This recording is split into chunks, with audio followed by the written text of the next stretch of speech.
शंकर जी ने सारे रहस्य बताए आपको? बोले ये मालूम नहीं। बोले बताया नहीं भोलेनाथ ने? बोली हमने पूछा ही नहीं तो क्या बताते। अब नारद जी बहम डाल के खिसक लिए, इधर आए भोलेनाथ। भोलेनाथ से मैया ने पूछा, नाथ इस अनाथ के माथ पर हाथ रख दीजिए, कृपा करके बताइए गले में मुंडमाला किसके सिरे? शिव जी बोले नारद तो नहीं आया था। बोले प्रभु इसकी पंची करने की आवश्यकता नहीं, आए हो ना आए हो, आप बताएं किसके सिरे? शंकर जी बोले कि कुछ सिर तुम्हारे हैं, कुछ मेरे भक्तों के हैं। भैया बोली मेरा बार बार जन्म मरण, और आप? शिव जी बोले हमने सुनी अमर कथा। भैया बोली मुझे भी सुनाओ। अब स्त्री हठ करे तो किसकी चले? शिव जी की भी नहीं चले। ले गए साथ में अमरनाथ की गुफा में, 12 कोस तक अग्नि लगाई, कोई जीव जंतु वहां नहीं रहा। और माता पार्वती को सुनाने लगे भोलेनाथ अमर कथा। अमर कथा कोई और कथा नहीं है, ये श्रीमद् भागवत की कथा ही अमर कथा है। कथा सुनाने लगे। अब देखिए यहां हम आपको कथा सुना रहे हैं तो हमें एक एक श्रोता पर ध्यान देना पड़ेगा कि कहीं श्रांत तो नहीं हो रहा, तो उसको जगाना भी पड़ेगा। लेकिन जहां श्रोता खुद कहे मुझे सुनना है तो वहां श्रोता आंख मूंद के कथा सुनावे, कोई फर्क नहीं, श्रोता जागरूक है ना।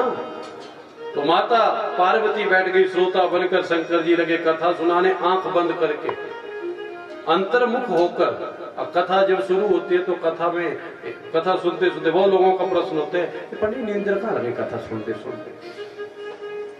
बहुत ज्यादा लोग होते हैं सो जाते हैं, कई तो फराटे भी भरते, लेकिन जिनको आते हो वो फ्रंट सीट ना दबाएं, बस ये ख्याल रखें, क्योंकि 1 2 3 पर सोना, क्योंकि आप सोए तो मिल तो पता नहीं कितने दिन नींद बड़ी सच्चिदानंद भगवान की। 1 2 3 पे तो बिल्कुल ना सोए। अब यहाँ तो 1 2 3 इधर को भी है, इधर को भी है, लेकिन मुझे मालूम है आप नहीं सोने वाले। ये नींद क्यों आती है? कुंभकर्ण की पत्नी कथा में आती है। कुंभकर्ण की पत्नी को सबसे ज्यादा आनंद किसी की देह में मिला, निद्रा देवी को कुंभकर्ण की देह में। 6 महीने सोता था, एक दिन जागता था।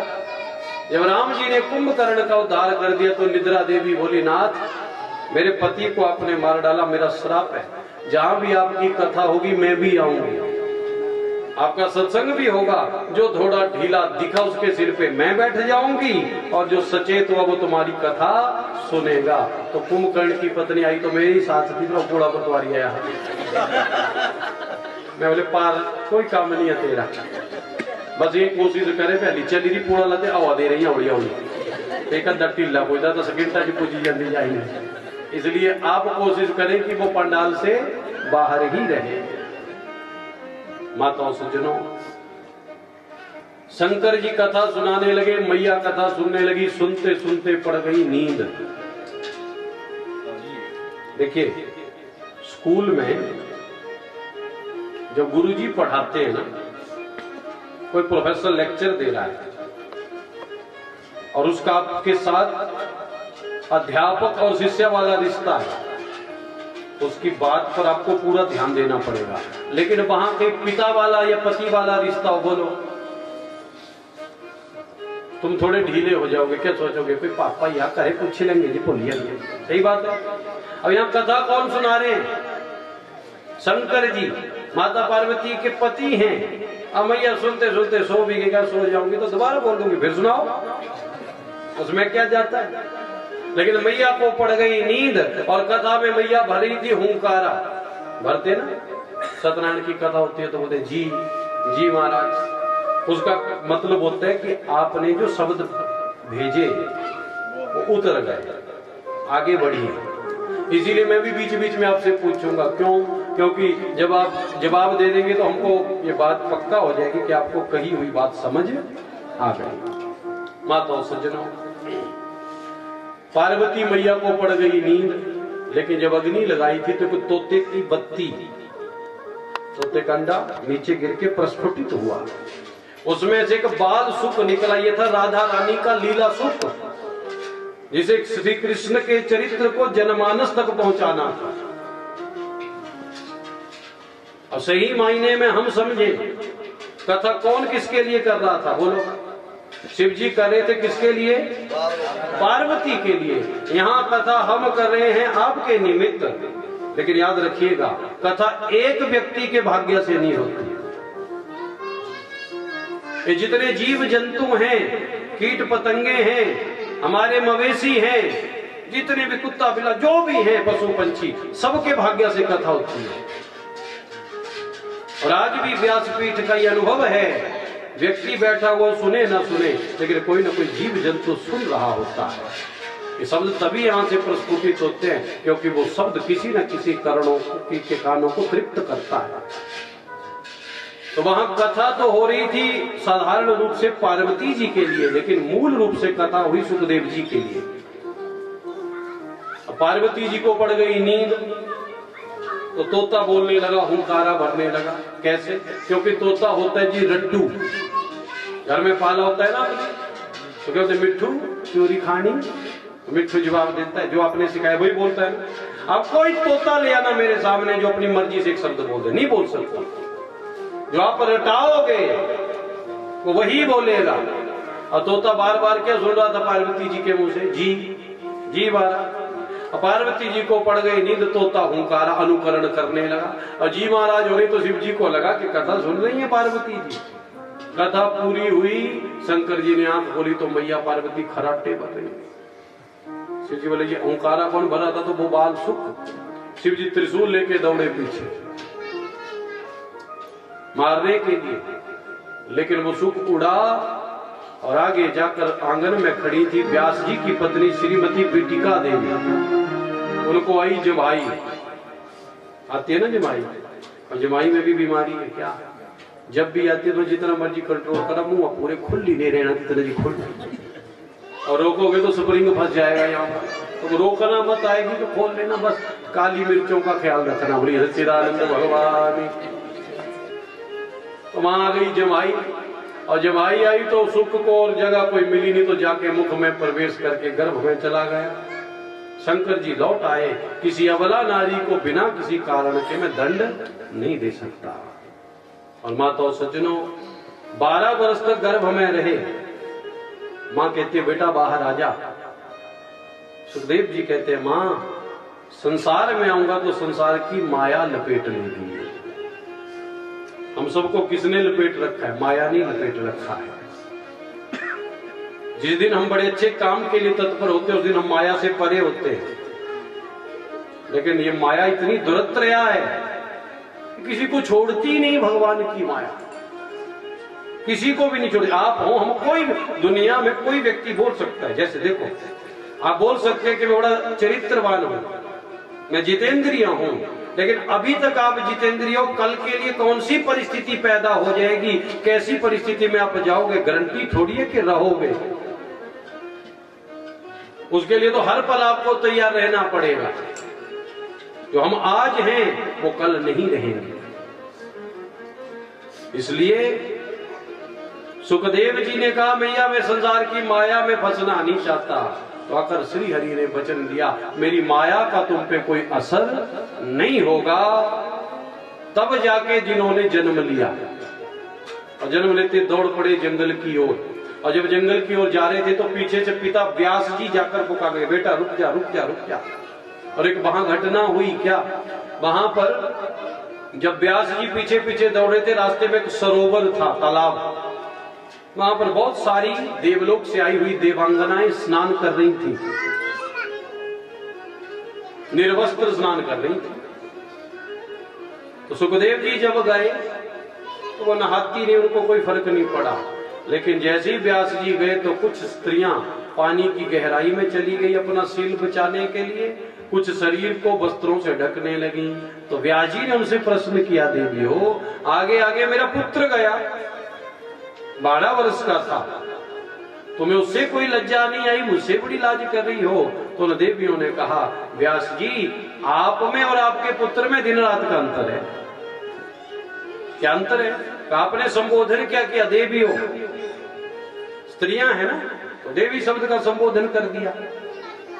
लेकिन आपके पुत्र की दृष्टि में ना कोई पुरुष है न कोई स्त्री है, न कोई जीव है, न जंतु है, तुम्हारे पुत्र की दृष्टि में सिया राम मैं सब जग जानी, करहूं प्रणाम जोरी जुग पानी। हमें कोई मतलब नहीं। उसी तरह सौनक आदि जानते कलयुगी लोगों को सार पसंद होगा, विस्तार पसंद नहीं होगा। इनका सूताख्या ही कथा सारम, सूजी कथा का सार कहो। मम कर्ण रसायन, जो हमारे कानों का रसायन है। क्यों? क्योंकि आने वाला युग बड़ा भयंकर होगा। अच्छी बात है, किताब है लेकिन स्टूडेंट पढ़े ही ना पास हो जाएगा। बस उसी तरह धर्म ग्रंथों को कभी कभी खोल के पढ़ो। गत्ते पे तो माथा टेक देते हो, जय हो भगवत गीता, लेकिन वो समझ तब आएगी जब अंदर के शब्दों को समझ हो गए। लेकिन इस कली काल में सदग्रंथों पर धूल जमेगी, और सदग्रंथों पर धूल जमेगी। क्यों? और फिर कोई अर्थ का अनर्थ भी करेगा, हमको समझ ही नहीं आएगा। एक व्यक्ति एक गुरु के पास गया, बोले जी हमको चेला बना लो। गुरु जी बोले आओ, स्वागत है। क्योंकि आजकल कौन सी परंपरा चली है? यही परंपरा चली है, चेला चेली। गुरु जी बोले तुझे गीता सुनाता हूँ। हाँ हाँ बहुत बढ़िया, गीता में कुछ गुण है। अब गुरु जी सुनाने लगे महात्म्य, 7 श्लोकों का महात्म्य भगवद गीता था। तो गुरु जी ने श्लोक कहा, सर्वोपनिषदो गावो दोग्धा गोपाल नंदना, पार्थो वत्स सुधीर भोक्त्वा दुग्धम गीतामृतम महत्। गुरुजी बोले सर्वोपनिषदो गावो, जितने भी उपनिषद हैं वो गाय हैं। क्या है? गाय, गाय का रूप है। और उस गाय के दूध को कृष्ण ने दुहा, वही दूध है गीता। और किस बछड़े के लिए दुआ? अर्जुन रूपी बछड़े के लिए। लेकिन ये सर्वविदित है, बछड़े का सबसे पहला अधिकार दूध पर है। लेकिन हम बछड़े को कितना पिलाते हैं? 4 थन 1 थन पिलाते हैं ना। 3 थन कौन पीते हैं? जोर से बोलो, हम पीते हैं। तो गुरुजी बोले कि उस दूध को दुहने का बछड़ा बना अर्जुन, लेकिन वो अमृत सारी दुनिया के लिए भगवान ने दुआ है। और चेला जब सुने ना, बोले वाह वाह वाह। 1.5 घंटा गुरुजी ने प्रवचन किया गीता पर। अब गुरुजी बोले बाद में कि कोई बात समझ ना आई हो तो पूछो। अब चेला बड़ा घमंडी, बोले गुरुजी मिंजो तू है कमजोर हो सकता है, समझाने बड़े पर इंटेलिजेंट है। गुरु बोले भाई कुछ ना कुछ तो पूछ। बोले गुरुजी सब समझ आएगी। बोले फिर भी देख ले। चेला था कल, बोले हाँ गुरुजी एक गल आएगी यार। गुरु बड़ा खुश हो, पूछेगा कोई कब बात। बोले आपने कहा सर्वोपनिषदो गावो, सारे उपनिषद गाए हैं, ये तो समझ आ गया। लेकिन आपने आगे कहा दोग्धा, दोग्धा हुआ दुहने वाला, लेकिन इसको तोड़ दो तो शब्द है दो गधा। क्या शब्द आया? ये अर्थ का अर्थ।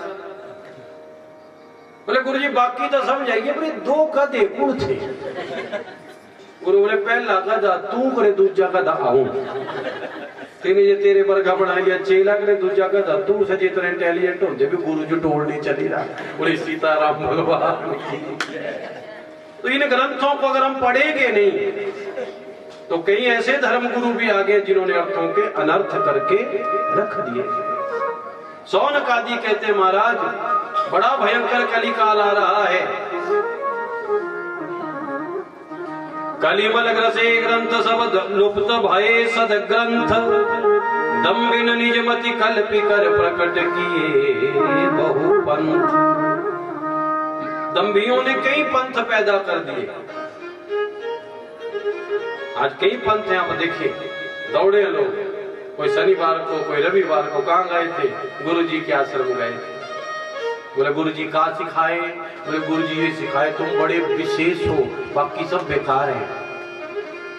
दिया क्या गुरुजी ने? बोले अपनी फोटो दे दी, लमारियां चलानी, धूप देना, महीने बाद मेरा भी मुंह काला करे तेरा पहले काला।